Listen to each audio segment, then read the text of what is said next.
Salut disciples, salut chrétiens, j'espère que vous allez bien.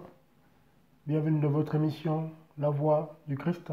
C'est encore votre frère, le serviteur de Yeshua Mashiach, donc de Jésus-Christ. Bien-aimés, beaucoup se posent la question, pourquoi lorsqu'on lit de Matthieu à Apocalypse, on ne retrouve plus ce nom qui pourtant figure dans l'Ancienne Alliance qu'on appelle couramment l'Ancien Testament. Donc à savoir ce nom-là, YHWH. Voilà. Vous voyez? Alors beaucoup de nos frères et sœurs en Christ se posent la question pourquoi on ne retrouve pas ce nom, voilà, qu'on prononce parfois Yahweh ou Yahvé. Pourquoi ce nom ne figure pas dans la Nouvelle Alliance qu'on appelle le Nouveau Testament? Pourquoi? Voyez? Donc on va essayer en tout cas de répondre à cette question. Parce que beaucoup de coups sont scandalisés, disent même dans certains passages où lui-même, notre Seigneur Receveur, Yeshua, donc Jésus, lui-même ne cite pas ce nom. Tu vois, beaucoup se posent la question pourquoi ce nom ne figure pas. Et pourtant c'est le nom au-dessus de tout nom.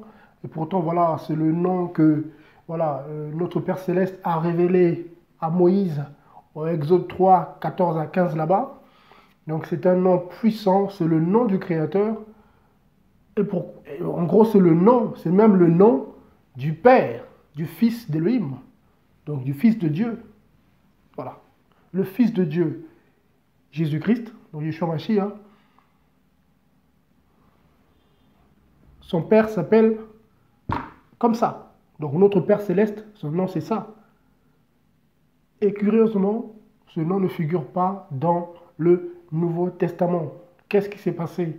Pourquoi ça a été fait exprès? Ça a été retiré? C'est une falsification? Qu'est-ce qui s'est passé? Et pourquoi même lui-même le Seigneur? Voilà, je vais citer, je vais prendre par exemple trois passages où lui-même le Seigneur cite la Torah, donc où lui-même le Seigneur cite les versets de la Torah, à savoir un passage de la Torah très très très important. Dans cette citation, le Seigneur ne cite pas ce nom. Du coup, beaucoup se posent la question. Donc on va comprendre pourquoi. Je pense que voilà, ceux qui font un peu de recherche le savent, mais malheureusement, beaucoup de nos bien-aimés en Christ ne le savent pas. Donc je vous encourage en tout cas à faire de recherche, c'est très important. Il y a une raison. La raison, c'est parce que il y a eu un roi, donc un pharaon égyptien, du nom de Ptolémée II. C'est un homme qui de grande sagesse, qui était beaucoup attiré par la sagesse, par les croyances autres que sa propre croyance, qui voulait vraiment comprendre les mystères, les religions, les croyances. Donc il était beaucoup intéressé. Et donc c'est un pharaon égyptien, vous voyez. Donc du coup, il voulait qu'on lui traduise la Torah, donc la Torah de Moïse, la Torah de Moshe. Voilà. Donc il voulait aussi avoir dans sa bibliothèque, donc d'Alexandrie, une grande bibliothèque, il voulait savoir la Torah, ce livre qu'il entendait tant parler, ce livre que notre Dieu, donc notre Elohim, que le Dieu d'Israël, là je me mets à sa place, en ce temps-là, avait révélé, avait donné à son peuple, les Israélites. Donc lui, il voulait avoir aussi ce livre dans sa bibliothèque. Voyez? Mais ce livre, ces 5 livres, étaient traduits en hébreu. Alors lui, il ne savait pas lire hébreu. Donc il lui fallait des traducteurs. Voyez? Donc du coup, il a trouvé une solution avec les Israélites, donc les Juifs. Donc je crois qu'il y avait le souverain sacrificateur, en ce temps-là c'était Éliazar, donc qui avait réussi à accepter la proposition de ce pharaon néanmoins, voilà, la libération de, de, de certains juifs qui étaient captifs encore en Égypte, hein, dont le père de Ptolémée II, donc Ptolémée I avait rendu esclave, donc du coup, il fallait qu'il les libère pour que bah, le grand prêtre puisse accepter de envoyer en Égypte voilà, comment dire, les Israélites. Donc d'après la tradition, en gros, bah, ils avaient choisi 6 hommes par tribu. Voilà, les 6 hommes par tribu qui ont été envoyés voilà, en Égypte sans forcément leur dire ce qu'ils devaient faire. Apparemment, c'était secret. On ne leur avait pas dit pourquoi ils étaient envoyés là-bas en Égypte. C'est une fois arrivés sur place, ils ont été séparés. Les 72 ont été séparés, hein, d'où le nom, la Septante. Hein, voilà. Donc en gros, c'est la Torah grecque, la Torah traduite en grec. Hein, donc ça s'appelle la Septante. Voilà, Septante. Voilà. Voilà, c'est 70 en fait. En gros, ils étaient 72, mais c'était réduit, ça a été appelé comme ça 70, donc qui veut dire 72, hein, 70 plutôt en grec. Mais en gros, c'était 72 Israélites, donc 6 de chaque tribu, qui étaient envoyés en Égypte à la demande du pharaon pour pouvoir traduire la Torah, donc les 5 livres, hein, donc, de Moïse, hein, donc les 5 livres que le Seigneur avait révélés, inspirés à Moïse, pour pouvoir les traduire en grec. Mais ces hommes ne savaient pas ce qui les attendait en Égypte. Parce que quand ils sont arrivés en Égypte, d'après l'histoire, ils ont été séparés. Les 72 ont été séparés et logés chacun dans un endroit différent. Et le roi est venu voir chacun d'eux pour lui demander de lui traduire la Torah en grec. Vous voyez? Et c'est ce qu'ils ont fait. Et à la fin de cette traduction, le roi était émerveillé de voir que tous les 72 avaient traduit la même chose. La même chose, en fait. Les 72 avaient traduit en grec la même chose, en fait. Voilà, c'était des scribes, hein. C'est des scribes qui avaient cette tâche, en fait. Donc ils avaient traduit la même chose, en fait. C'était extraordinaire. Vous voyez?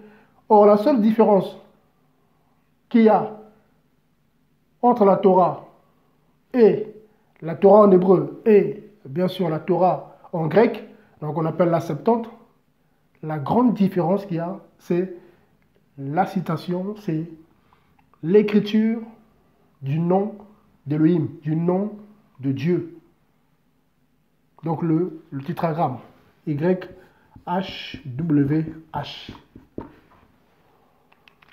Vous voyez? Les 72 Israélites n'avaient pas écrit le nom du Créateur dans la Torah en grec. Amen. Pourquoi? C'était par rapport, bien sûr, à Exode 20 là-bas, hein, qu'on va lire, hein, ceux que vous connaissez. Hein, Exode 20, on respectait cette parole. Hein. En gros, je crois que ça faisait partie de cette motivation qui les avait poussés à ne pas traduire, déjà écrire ce nom en grec. Voilà. Et pourtant, ce nom figure dans la Torah en hébreu, mais ce nom ne figure pas dans la Torah en grec. Pourquoi? C'est parce que lui-même, le maître, hein, donc notre créateur, dans les 10 paroles, donc comme vous lisez Exode 20, à partir Exode 27 là-bas, qu'est-ce qu'il dit? Tu ne prendras pas le nom de YHWH, donc quand on prononce par Yahweh ou Yehovah en hébreu, hein, je dis bien en hébreu, pas en français. Apparemment en hébreu ça se prononce aussi Yehovah, mais on ne sait pas. Voilà, Yahweh. Voilà. Mais en tout cas, le Seigneur a dit, tu ne prendras pas le nom de YHWH, ton Elohim, en vain, car YHWH ne tiendra pas pour innocent celui qui aura pris son nom en vain. Voyez? Donc voilà pourquoi, même aujourd'hui, les juifs, pas messianiques, parce que les juifs messianiques prononcent ce nom-là, mais les juifs ultra orthodoxes ou les juifs rabbiniques, donc voilà, ne prononcent pas ce nom-là. À la place, ils prononcent Hachem, qui veut dire le nom. Ou ils utilisent d'autres termes en tout cas, mais ils n'utilisent pas ce nom-là. Voyez? Donc en gros, lors de cette traduction de l'hébreu en grec, les Israélites, donc ces scribes, avaient retiré ce nom de la Torah en grec pour, bien sûr, empêcher les lecteurs grecs de prononcer ce nom. Pour cacher ce nom, en fait, aux non-israélites, tout simplement. C'est ce qui s'est passé, en fait. Et avec le temps, d'après l'histoire, ce qui s'est passé, c'est que la Septante, donc cette Torah en grec, a fini par s'imposer. Et du coup, même au temps du Seigneur, parce qu'après cette traduction a continué, hein, et ils ont aussi traduit après, parce que ça s'est passé au 2e siècle, avant Yeshua Mashiach, donc avant Jésus-Christ. Vous voyez? Après, au fil du temps, vu que le grec ancien, donc la Kohané, était considéré comme la langue la plus parlée, donc c'est comme l'anglais hein, en ce temps-là, et que malheureusement, avec la dispersion des Israélites, beaucoup avaient perdu, ne savaient plus parler l'hébreu, donc c'est plus facile pour eux de pouvoir avoir la Torah en grec ancien. Voyez, donc du coup, cette traduction a continué, jusqu'au temps du Seigneur. Et au temps du Seigneur, beaucoup de synagogues avaient la Torah en grec. Voyez, et dans cette Torah en grec ne figure pas le nom du tétragramme YHWH. Et notre Seigneur Sauveur Yeshua Mashiach a beaucoup cité la Torah en grec. C'était aussi pour ne pas scandaliser la foule en fait. Parce que vous savez, hein, il y avait les scribes, les pharisiens qui étaient là, voilà, les sadducéens qui étaient là aussi pour essayer de... Voilà. Donc pour ne pas scandaliser, le Seigneur citait plus la Torah en grec. Voyez, voilà pourquoi quand vous lisez par exemple Luc 4, 18, quand le Seigneur lui-même, il dit, quand on lui donne le rouleau d'Ésaïe, il déroule, il va lire, il va dire quoi? Il dit l'esprit d'Élohim, donc l'esprit du Seigneur plutôt, donc l'esprit d'Adonai est sur moi. Or, normalement, dans Ésaïe 66, 1 là-bas, dans les prophètes, parce que quand on parle de l'Ancienne Alliance, l'Ancien Testament, vous avez la Torah, donc les 5 livres, donc Exode, de la Genèse, Exode, Deutéronome, Lévitique et Nombre. Ou Nombre, Deutéronome, voilà, vous avez les 5 livres. Ça, c'est la Torah. Bon, vous avez les prophètes, donc, le prophète Josué, Juge, voilà. Et vous avez après les écrits, les psaumes, chroniques, voilà. En gros, c'est ça. Donc ça fait Torah, Nevim et Ketuvim. Voilà. En gros, c'est ça. On se renseigne un peu. Amen. Comprenez votre frère. Donc, en gros, l'Ancienne Alliance, l'Ancien Testament est divisé en 3 parties. Voilà. Et ça a été traduit en grec au fil des siècles. Hein. Mais cette traduction a commencé au 2e siècle. Voilà. Poussé par ce pharaon, hein, donc Ptolémée II, qui voulait aussi avoir une copie de la Torah dans sa bibliothèque. Voilà, donc du coup, il avait demandé que ça soit traduit en grec. Donc ça a commencé là, et puis ça s'est poursuivi, comme je disais, les Israélites, dans beaucoup de la diaspora, voilà, beaucoup ne lisaient plus ou ne savaient plus parler hébreu. Or, le grec en ce temps-là était l'anglais, quoi. Donc tout le monde savait parler le grec, donc ça permettait au moins, voilà, aux enfants d'Israël de pouvoir au moins lire le livre sacré. Vous voyez? Donc cela s'est perpétué jusqu'au temps du Seigneur, et au temps du Seigneur, les Israélites, même les Juifs, lisaient plus la Torah en grec. C'était aussi pour ne pas scandaliser. Voilà, c'était ça aussi. Parce que le passage de Exode 20, verset 7 là-bas, Voilà, ça c'était un verset important. Donc on ne prononçait pas, on ne prononçait plus le nom du tétragramme comme ça. Voilà, en gros, c'était prononcé que par le souverain sacrificateur, voilà, une fois par an, quand il devait faire la prière de bénédiction, tout ça, ou 2 fois, mais bon, c'est lui qui avait le droit de le prononcer. Et du coup, ben, le commun mortel, donc la foule, là, les Israélites, les Juifs, n'osaient pas le prononcer en fait. Voilà. Donc du coup, pour ne pas scandaliser aussi, le Seigneur, voilà, ben, il a plus, voilà, cité la Torah en grec. Donc le Seigneur a beaucoup cité la Septante. Voilà, donc ce n'est pas une falsification comme on peut le penser. Non, c'est juste que bah, euh, dans les traducteurs ont juste retiré ce nom. Bah, il ne fallait pas le faire parce que bon, le Seigneur n'a pas dit qu'il ne faut pas prononcer son nom. Il a juste dit qu'il ne faut pas prendre son nom en vain. Donc, ce n'est pas dit qu'il ne faut pas le prononcer.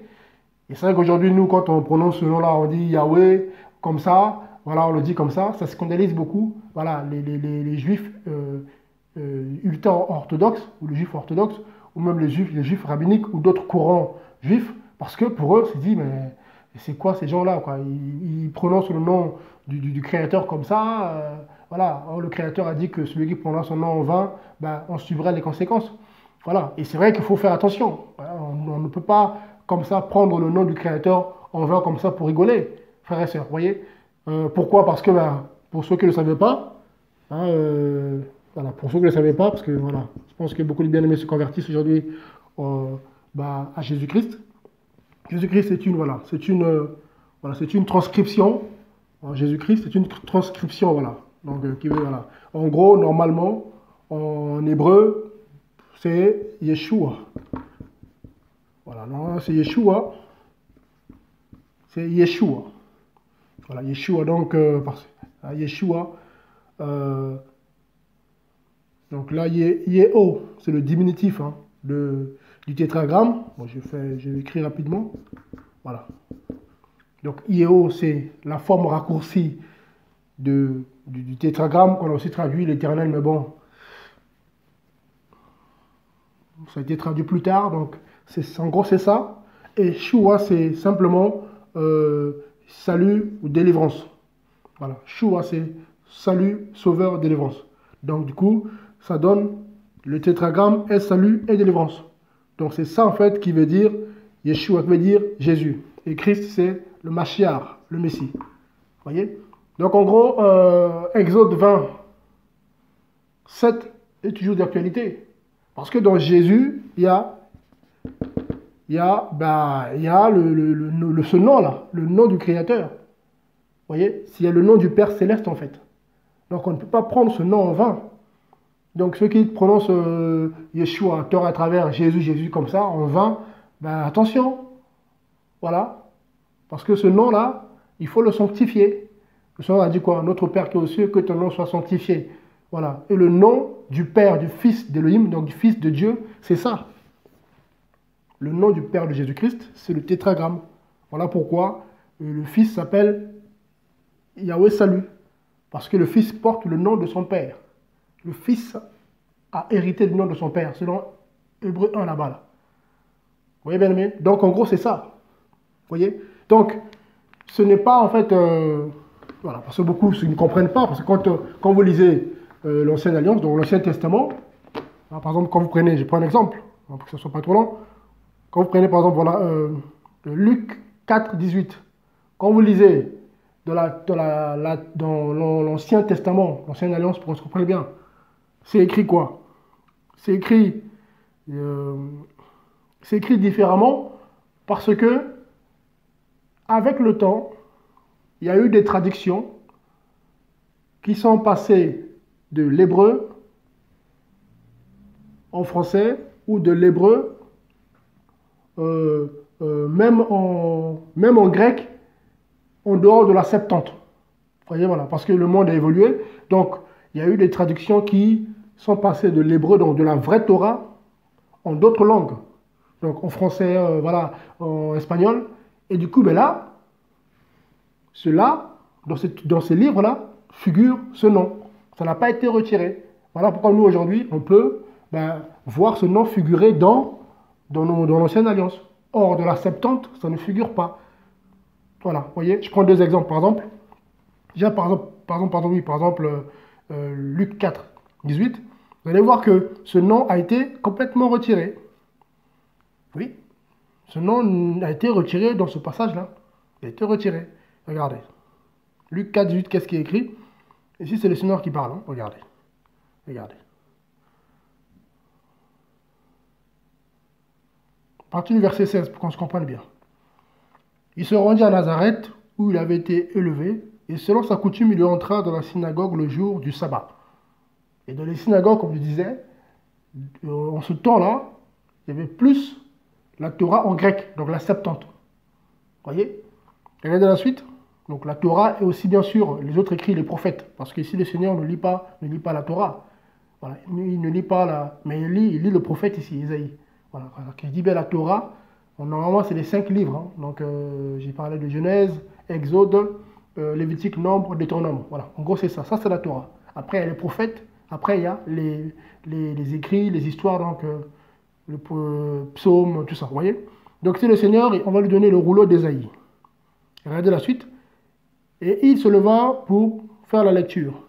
Et on lui donna le rouleau du prophète Ésaïe. Ayant déroulé le rouleau, il trouva le passage où il est écrit. Verset 18. L'Esprit du Seigneur est sur moi, parce qu'il m'a oint pour évangéliser les pauvres, et il m'a envoyé pour guérir ceux qui ont le cœur brisé, pour proclamer aux captifs la délivrance et aux aveugles le recouvrement de la vue, pour mettre en liberté les opprimés, pour publier une année favorable du Seigneur. Vous voyez? Donc ça, pourquoi c'est écrit? Pourquoi ce passage, le Seigneur l'a lu en grec, donc non, donc en grec, non en hébreu? Pourquoi? Parce que quand on va aller lire du coup Ésaïe 61.1, qui a été traduit de l'hébreu en français aujourd'hui, on verra la différence. Or, en ce temps-là, c'était traduit de l'hébreu en grec par les scribes, mais qui ne voulaient pas que le nom du Seigneur soit prononcé. Donc, du coup, à chaque fois, ils s'arrangeaient soit de le retirer, soit de le changer en Adonai. Pourquoi? Regardez. Quand vous lisez Ésaïe 61 ici, normalement, ce passage, c'est écrit quoi? C'est écrit, normalement, c'est écrit, voilà, l'Esprit du Seigneur, l'Esprit du Seigneur, YHWH, est sur moi. Car YHWH m'a oint pour évangéliser les malheureux, pour publier une année de grâce de YHWH. Vous voyez? En fait, c'est ce qui est écrit normalement dans le livre d'Ésaïe. Dans le livre d'Ésaïe, le nom figure. Vous voyez? Quand le prophète Ésaïe parlait, il prononçait ce nom-là. Mais quand les scribes ont traduit le prophète Ésaïe de l'hébreu en grec, ils ont retiré ce nom ou modifié. D'ailleurs, ici, vous allez voir dans ce passage, ce nom a été retiré. Pourquoi? Parce que dans le passage d'Ésaïe, c'est écrit « L'Esprit d'Adonai YHWH est sur moi ». En gros, l'Esprit du Seigneur Yahweh est sur moi. Or, dans la traduction en grec, c'est écrit « L'Esprit du Seigneur est sur moi ». Donc en gros, le nom a été retiré. Le nom, ils ont juste laissé Seigneur, mais ils ont retiré le nom. Car il m'a oint pour évangéliser les malheureux. Or, normalement, dans la version originale, comment dire, en hébreu, c'est écrit « Car Yahweh m'a oint ». Vous voyez, donc en fait, ils ont retiré ce nom-là. Vous voyez? Donc le Seigneur, en fait, il lisait ce passage en grec, en fait, pas en hébreu. Pour aussi éviter de scandaliser ceux qui l'écoutaient. Parce qu'à chaque fois, voilà, il y avait dans les synagogues, il y avait de tout. Il y avait les scribes, il y avait les pharisiens, voilà. Donc il y avait la foule qui était là. Donc voilà. Donc en gros, le Seigneur lisait la Torah ou les prophètes en grec. Et du coup, ce nom ne figurait plus. Soit il était retiré, soit il était changé en Adonai, en Seigneur. D'ailleurs, on voit le même exemple quand vous prenez par exemple Marc, voilà, Marc 12, 28 là-bas, regardez. Quand vous prenez Marc 12 à partir de verset 29 là-bas, regardez, c'est pareil. Et sinon, on va citer un passage de la Torah. Là, il va citer la Torah. Il ne va pas citer un prophète, il va citer la Torah. Et vous allez voir que ce nom ne figure pas. Ça a été changé par YHWH. Parce que regardez ce qui s'est passé sur Marc 12, 29. Mais Yeshua, donc Jésus, voilà, c'est important. Donc Yeshua, c'est Jésus. Donc Yeshua, c'est Jésus en hébreu. Amen. Donc ça veut dire, voilà, comprenez-moi. Donc, mais Yeshua lui répondit, le premier de tous les commandements est, écoute Israël, le Seigneur notre Dieu, le Seigneur est un. Vous voyez, là c'est le Seigneur qui parle ici. En fait, le Seigneur est en train de citer la Torah en grec. Le Seigneur est en train de citer la Septante. Il ne cite pas la Torah en hébreu, parce que la Torah en hébreu, c'est pas écrit, c'est pas dit ça. La Torah en hébreu, c'est pas dit, écoute Israël, le Seigneur, notre Dieu, le Seigneur est un. Non. Non. Dans la Torah en hébreu, c'est écrit, écoute Israël, YHWH, notre Elohim, donc notre Dieu, YHWH est un. C'est écrit comme ça en fait. Dans la Torah, c'est écrit comme ça. Voilà. Deutéronome 6.4, c'est ce qui est écrit. Ça, c'est dans la Torah en hébreu. Mais dans la Torah en grec, c'est écrit, écoute Israël, Adonai, notre Dieu, Adonai est un. Ça, c'est dans la Torah en grec. Voilà pourquoi même les Juifs aujourd'hui, les Juifs rabbiniques, voilà, qui lisent plus la Septante, ben, qu'est-ce qu'ils disent? Vous l'entendez même sur YouTube. Hein, ils disent, écoute Israël, Shema Israël, Adonai Elohenu, Adonai Ehad. C'est ce qu'ils disent aujourd'hui. Or, normalement, Moïse n'a pas dit ça. Voilà. Dans Deutéronome 6.4 en hébreu, c'est pas écrit Shema Israël, Adonai Elohenu, Adonai Ehad. Non, c'est pas ça. C'est écrit Shema Israël, le nom, Elohenu, le nom Ehad. Mais pour ne pas prononcer ce nom-là, ils ont remplacé par Adonai, qui veut dire Seigneur. Donc Adonai en hébreu qui veut dire Seigneur. Voilà, donc Kyrios en grec, Dominus en latin, et ben, Seigneur en français. Pour ne pas prononcer le nom au-dessus de tout nom. Voilà. Pour ne pas prononcer ce nom, parce que le Seigneur a dit, Exode 27 là-bas, Exode 20, verset 7, tu ne prendras pas le nom de YHWH en vain. Donc, dans le respect de cette parole, les Juifs ne prononcent pas. Voilà pourquoi ça ne figure pas dans la Nouvelle Alliance, dans le Nouveau Testament. De Matthieu, Apocalypse, vous ne verrez jamais ce nom-là. Même les apôtres aussi ne le prononçaient pas. Dans toutes les citations des apôtres, vous ne verrez jamais ça. Voilà. Pourquoi? C'était aussi pour ne pas, parce qu'ils utilisaient la Septante, déjà, parce que même ceux qui se convertissaient ne savaient pas parler hébreu, donc ils prêchaient beaucoup la Torah, les prophètes et les écrits en grec, donc du coup, dans la Septante, qui a commencé par les 5 livres, et puis qui a grossi, parce qu'ils ont rajouté après les prophètes et puis le reste.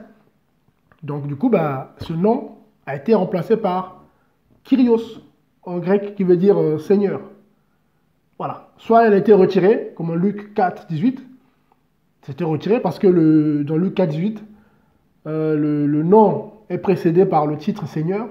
Donc vu qu'on ne peut pas mettre Seigneur, Seigneur, parce que dans la Torah, c'est écrit, plutôt dans le livre d'Ésaïe, c'est écrit, voilà, l'esprit d'Adonai Yahweh est sur moi. Bon, je prononce Yahweh. Voilà. C'est la prononciation qu'on pense être vraie. Ou chez certains juifs, j'ai regardé apparemment, ils prononcent aussi par Yehovah ou Yahuva. Je ne dis pas Jéhovah comme en français, c'est pas ça. Comprenez-moi. Après, certains juifs, apparemment, c'est comme ça. Mais on ne sait pas. Donc moi, je préfère Yahweh. Yahweh. Donc voilà. Voilà. Donc en gros, dans Ésaïe 61, normalement c'est écrit, écoute, plutôt l'esprit d'Adonai, Yahweh est sur moi. Car Yahweh m'a oint pour. C'est ça. Maintenant, pour ne pas prononcer ce nom, et pour ne pas qu'il y ait une répétition, parce qu'il y a déjà le mot, il y a le titre Yahweh qui précède le nom, mais qu'est-ce qu'ils ont fait? Ils ont juste retiré. Ils ont retiré le nom, ils ont gardé le titre. L'esprit d'Adonai est sur moi.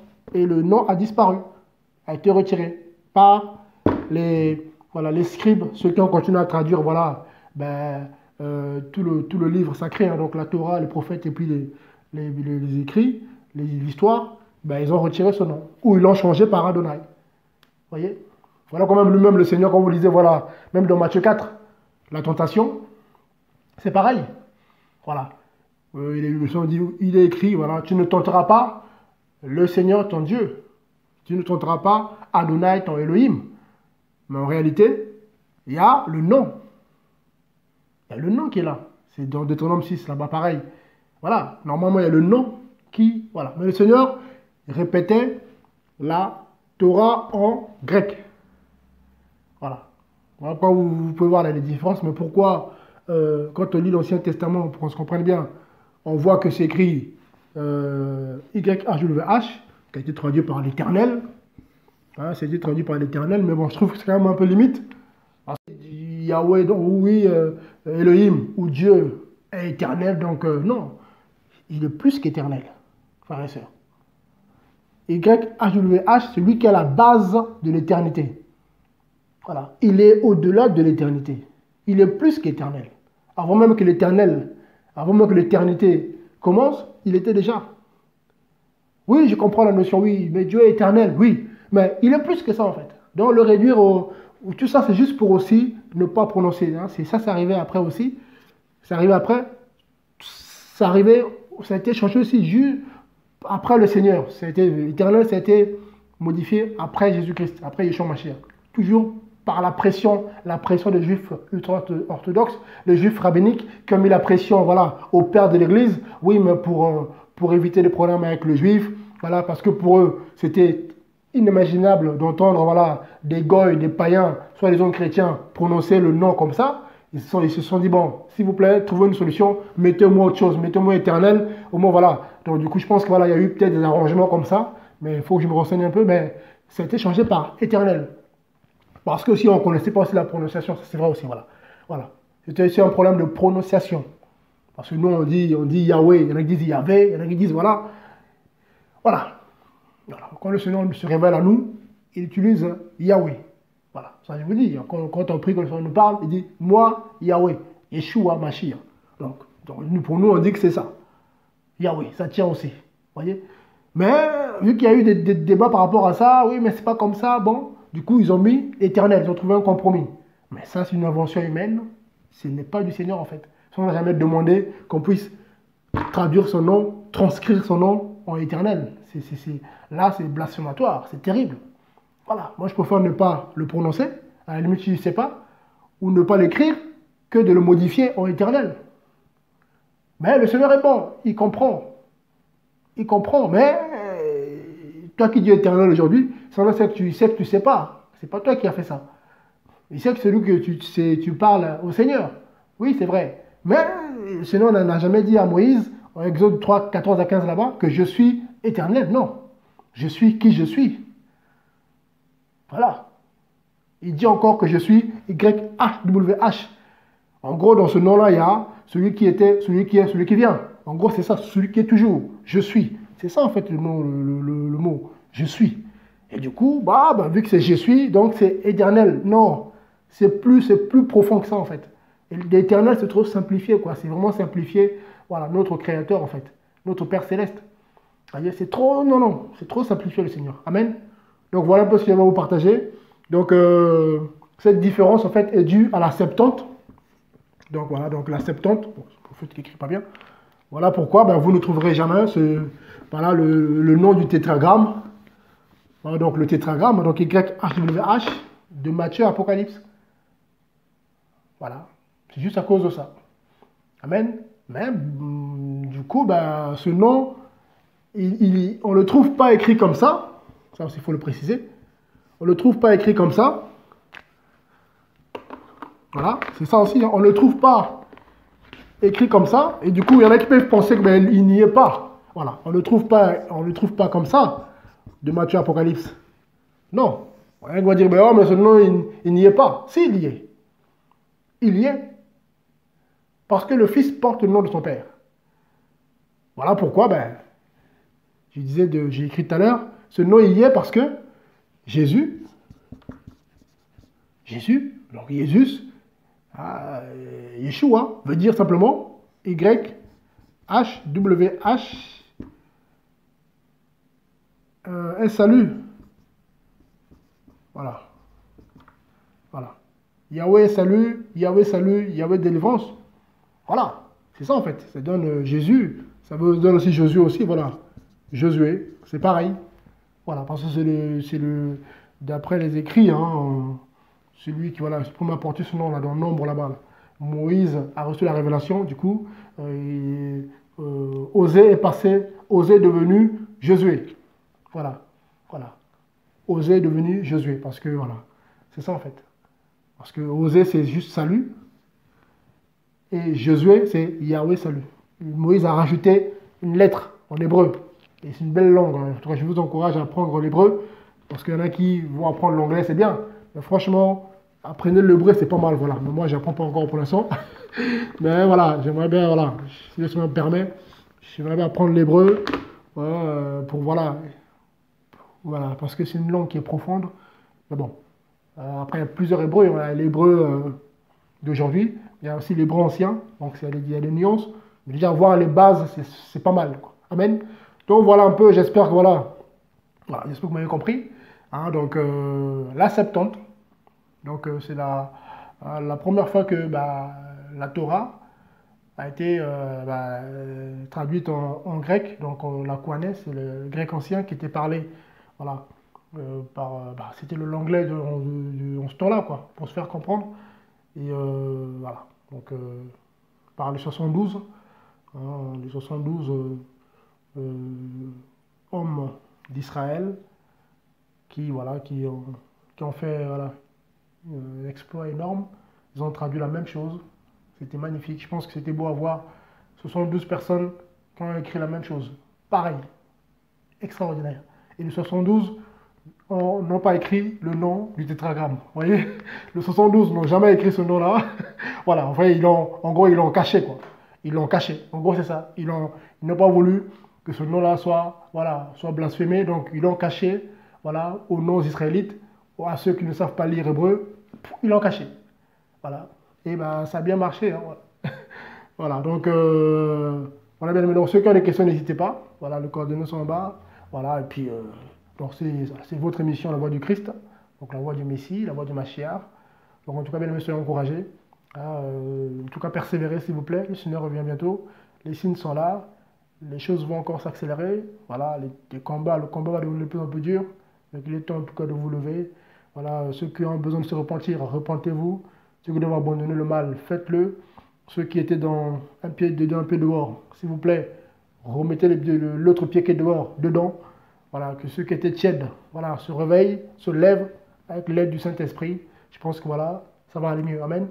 Donc en tout cas, s'il vous plaît, levons-nous, soyons prêts, car le temps difficile approche, parce que le diable sait qu'il lui reste très peu de temps. Amen.